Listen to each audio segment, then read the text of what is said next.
Kids, today we're going to look at multiplication with a 2-digit times 2-digit number. This is where I know some people get a little confused, so we're going to walk slowly through this today. We're going to start with our standard or traditional model over here, and let's take a look, and we're always going to start with the number in our ones column. In this case, it's a 4. So we are going to say, and we're going to go up to the ones, 4 times 2. 4 times 2 is 8. We place it in the ones column. We're going to stick with this same 4. We're going to go over to the tens column. 4 times 3 is 12.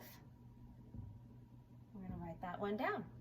Now, I do something really silly right here. When I don't have anything else to do with this 4, I get super happy. I get so excited. Oh, I get so happy. You might say, how happy are you, Mrs. Briggerman? And I would respond to you, I am hugs and kisses happy. I am so happy to be done with that 4. So what I'm going to do is give that 4 a kiss, cross it out, we're done with it, and a hug. The hug becomes our placeholder here because we are moving over into the next digit. So let's go to that next digit right now. We have a 2 to start with. We're going to go over to the ones column because we always start with the digit over in the ones column first. 2 times 2 is 4. I'm going to place my 4 down. Now I'm going to go up, and I'm going to go to my digit in the tens column. 2 times 3 is 6. I don't have anywhere else to go. Now, once I have done my multiplication and I have the 2 numbers that are down here, it is time for me to add these 2 numbers together. 8 plus 0 is 8. 2 plus 4 is 6.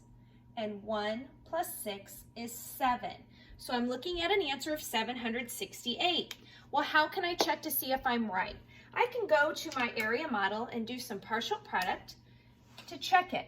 So if you have a 2-digit by 2-digit number, we're going to have to use the 4-square model to solve that one. Now we're going to be using the distributive property to break apart our numbers. So we have 32 times 24.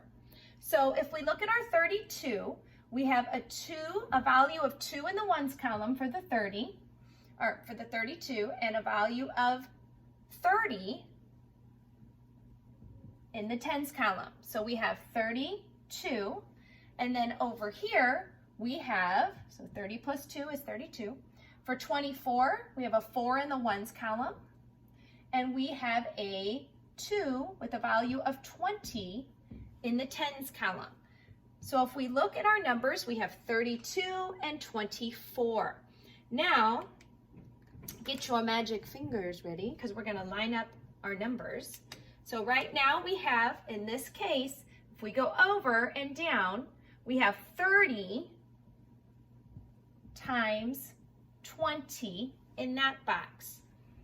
3 times 2 is 6, and we have 2 zeros for an answer of 600 in that box. All right, we're going to get our magic fingers together.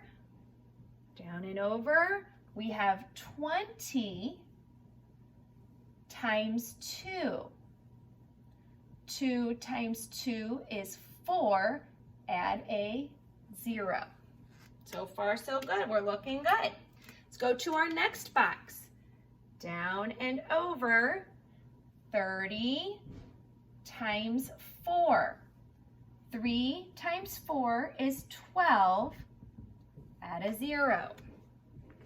And now we have in our final box, 2 times 4 is 8. So what do we do with all these numbers in these boxes? Well, we're going to add them up. If your numbers look pretty straight, you could add them going down vertically, or you could go across. So you could say 60 plus 40 is 640. So you could do it that way. We could do it that way. 640. 120 plus 8 is 128. And then you could add them together. 0 plus 8 is 8. 4 plus 2 is 6. 6 plus 1 is 7. For an answer of 768, you know they match. Now, just to point out, I do want to let you know, you could have added going downward as well.